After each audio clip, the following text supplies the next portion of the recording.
بسم اللہ الرحمن الرحیم۔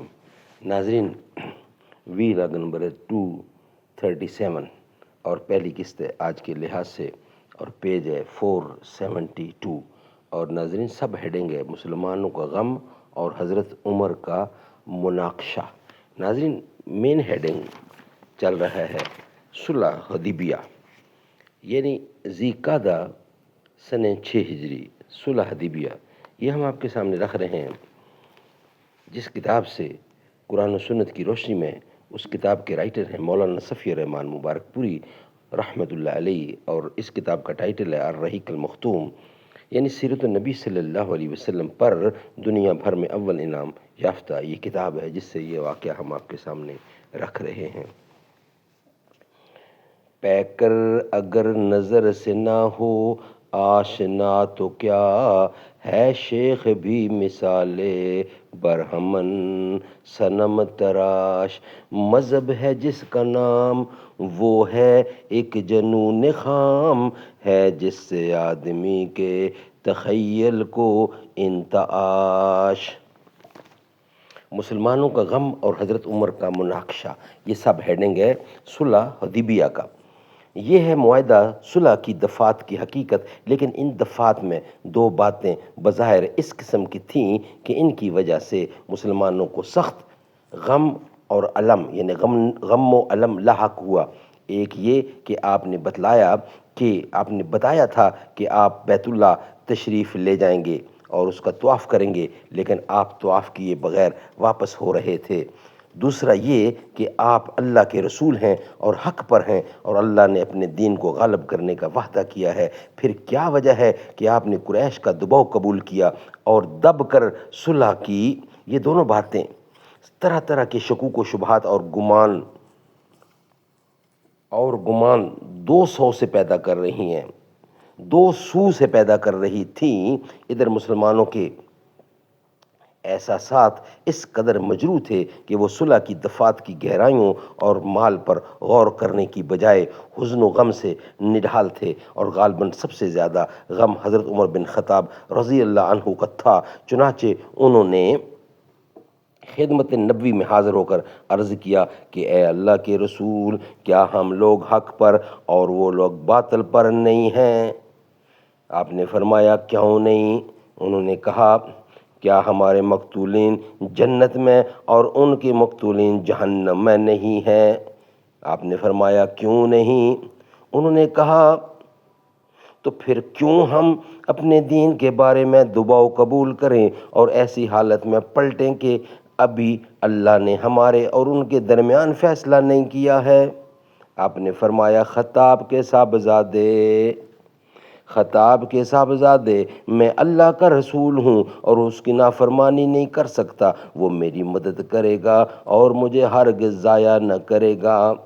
انہوں نے کہا کیا آپ نے ہم سے یہ بیان نہیں کیا تھا کہ ہم بیت اللہ کی زیارت کریں گے اور اس کا طواف کریں گے؟ آپ نے فرمایا کیوں نہیں، لیکن کیا میں نے یہ بھی کہا تھا کہ ہم اسی سال کریں گے؟ انہوں نے کہا نہیں۔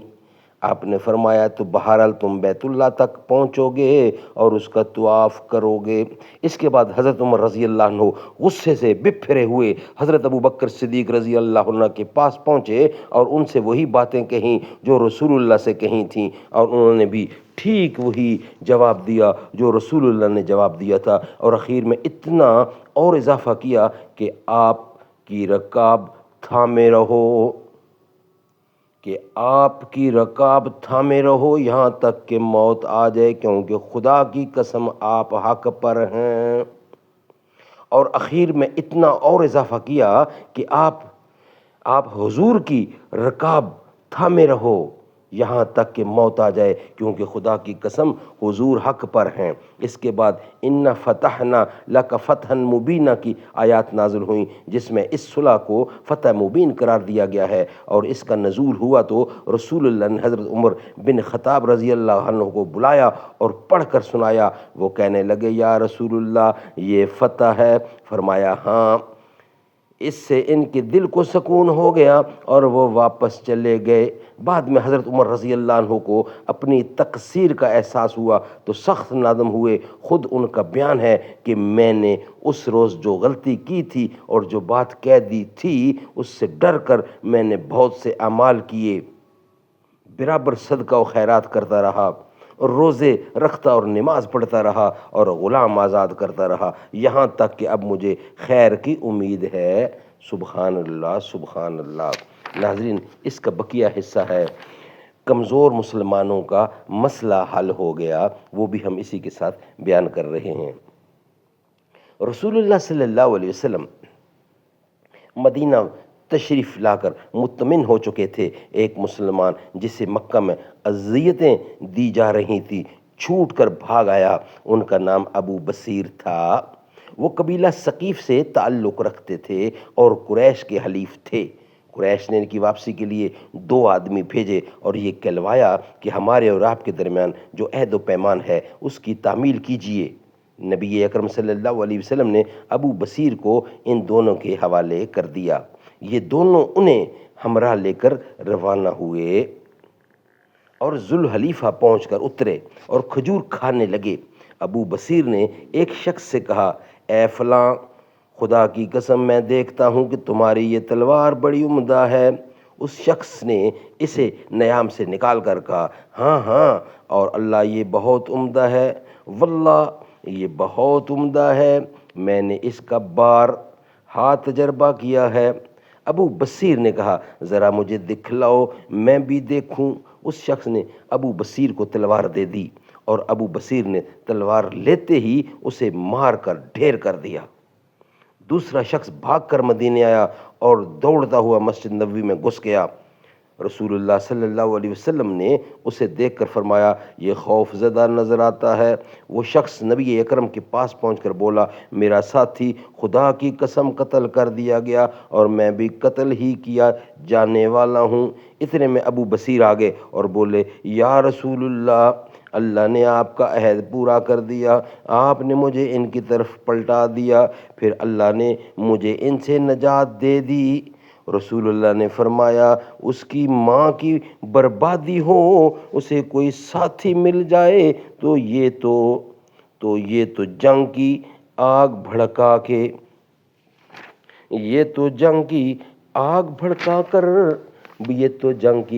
بھڑکا دے گا۔ یہ بات سن کر ابو بصیر سمجھ گئے کہ اب انہیں پھر کافروں کے حوالے کیا جائے گا، اس لیے وہ مدینہ سے نکل کر ساحل سمندر پر آ گئے۔ ادھر ابو جندل بن سہیل بھی چھوٹ بھاگے اور ابو بصیر سے آ ملے۔ اب قریش کا جو آدمی بھی اسلام لا کر بھاگتا وہ ابو بصیر سے ملتا، یہاں تک کہ ان کی ایک جماعت اکٹھی ہو گئی۔ اس کے بعد ان لوگوں کو ملک شام آنے جانے والے کسی بھی قریش قافلے کا پتہ چلتا تو وہ اس سے ضرور چھیڑ چھاڑ کرتے اور قافلے والوں کو مار کر ان کا مال لوٹ لیتے۔ قریش نے تنگ آ کر نبی اکرم صلی اللہ علیہ وسلم کو اللہ اور قرابت کا واسطہ دیتے ہوئے یہ پیغام دیا کہ آپ انہیں اپنے پاس بلا لیں اور اب جو بھی آپ کے پاس جائے گا مامون رہے گا۔ اس کے بعد نبی اکرم نے انہیں بلوا لیا اور وہ مدینہ آ گئے۔ ناظرین، اس چیپٹر کا آخری ہیڈنگ ہے برادران قریش کا قبول اسلام۔ یہ ہیڈنگ ہے وہ ہم آپ کے سامنے رکھ رہے ہیں۔ اس معاہدہ صلح کے بعد سن 7 ہجری کے اوائل میں حضرت عمر بن عاص، خالد بن ولید اور عثمان بن طلحہ رضی اللہ عنہم مسلمان ہو گئے۔ جب یہ لوگ خدمت نبوی میں حاضر ہوئے تو آپ نے فرمایا، مکہ والو، مکہ نے اپنے جگر گوشوں کو ہمارے حوالے کر دیا ہے۔ سبحان اللہ، سبحان اللہ۔ اس بارے میں سخت اختلاف ہے کہ یہ صحابہ کرام کس سن میں اسلام لائے۔ اسماء الرجال کی عام کتابوں میں اسے سن 8 ہجری کا واقعہ بتایا گیا ہے، لیکن نجاشی کے پاس حضرت عمر بن عاص رضی اللہ کے اسلام لانے کا واقعہ معروف ہے جو سن 7 ہجری کا ہے، اور یہ بھی معلوم ہے کہ حضرت خالد اور حضرت عثمان بن طلحہ اس وقت مسلمان ہوئے تھے جب حضرت عمر بن عاص حبشہ سے واپس آئے تھے، کیونکہ انہوں نے حبشہ سے واپس آ کر مدینے کا قصد کیا تو راستے میں ان دونوں سے ملاقات ہوئی اور تینوں حضرات نے ایک ساتھ خدمت نبوی میں حاضر ہو کر اسلام قبول کیا۔ اس کا مطلب یہ ہے کہ یہ سبھی حضرات سن 7 کے اوائل میں مسلمان ہوئے۔ سبحان اللہ، آمین ثم آمین بجا خاتم النبیین صلی اللہ علیہ وسلم۔ ناظرین، یہ ویلاگ جو تھا 237 اور آج کی پہلی قسط جس کا ہیڈنگ تھا مسلمانوں کا غم اور حضرت عمر کا مناقشہ، اور اس کا دوسرا ہیڈنگ تھا کمزور مسلمانوں کا مسئلہ حل ہو گیا، یہ دونوں ہیڈنگ، اور تیسرا تھا برادران قریش کا قبول اسلام، یہ کمپلیٹ ہوا۔ ناظرین، نیکسٹ ویلاگ میں انشاءاللہ نئی تبدیلی یہ ہم آپ کے سامنے رکھیں گے۔ یہ ویلاگ ہمارا یہاں ہی کمپلیٹ ہوتا ہے۔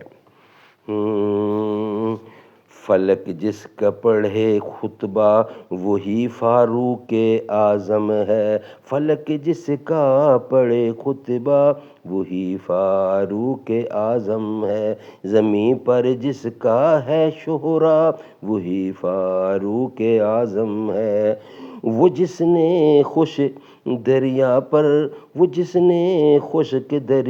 پر حکومت کر کے بتلایا، بہایا نیل کا دھارا وہی فاروق اعظم ہے، رسول پاک نے اپنی خلافت اور اجازت سے جسے ہے خوب چمکایا وہی فاروق اعظم ہے، میرے صدیق اکبر کی نیابت جانشینی کا بندہ ہے جس کے سر صحرا وہی فاروق اعظم ہے، جسے بس دیکھ کر شیطان رستہ ناپ لیتا ہے جس سے کفر